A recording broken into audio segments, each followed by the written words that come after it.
gender-based violence. Gender-based violence, which is so rampant here, especially here in Nyamira. It is so rampant and it is so bad. Recently, mliona vile mama alikuwa anapigwa. Sijui kama mliona ama mkasikia kwa radio.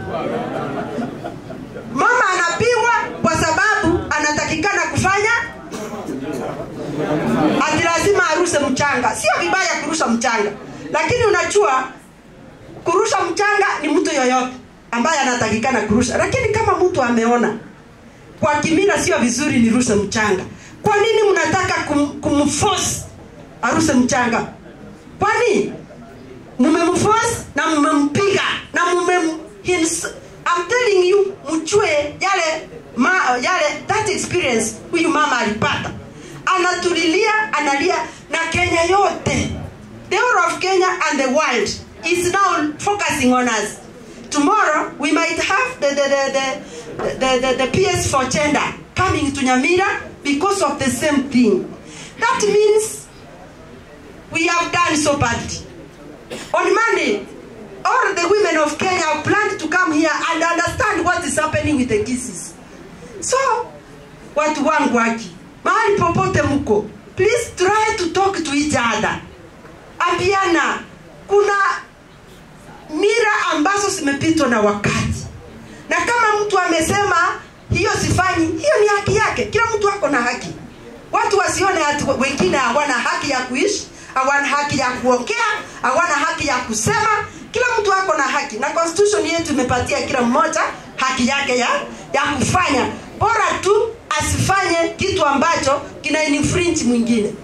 Kwa hivyo gender-based violence, nimesikia hata DCC ameniambia kuelekea huko Gachuba huko, kuna wasichana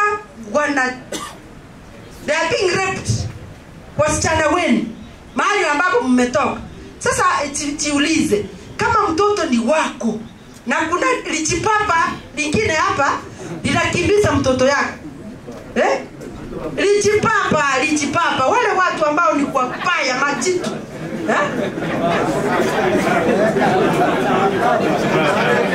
watu kama hawa sisi hatuna huruma na tunataka kuongea. Tunaambia DCC na all your officers, please don't leave any stone untouched. Kwa sababu wale watoto ambao ni wachanga hawajijui, wao wanatakikana kupatiwa haki kwa kulindwa vizuri. Umepatiwa mtoto ulinde na wewe mtoto ndio unamorest. Hiyo ni mbaya. Na mimi mama county, mmesikia Kenya yote itakucha hapa, na ikikuja tukikupata hiyo maneno sasa usililie mwingine. Ujue hiyo, that is your evil. Hiyo is your sin which will be haunting you. Kwa hiyo kuna mmoja hapo Ikonge Nyangoni. Kuna wengine nianze if I start counting, and this is what we are talking every day. Sasa kwa nini watu wetu hawataki kusikia? So mnataka tuanze kutumia force kupata hawa watu.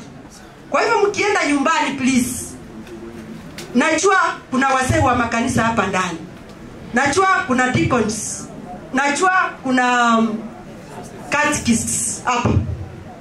Mkienda makanisa, ongea na watu wenu.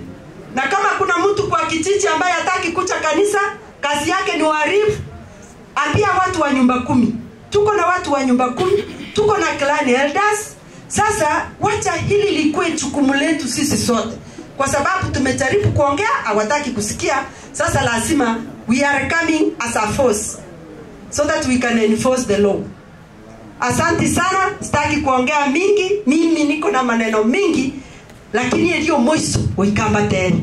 Muriko nyiwo mukungu kunya kukwana ande. Nkingo kwana.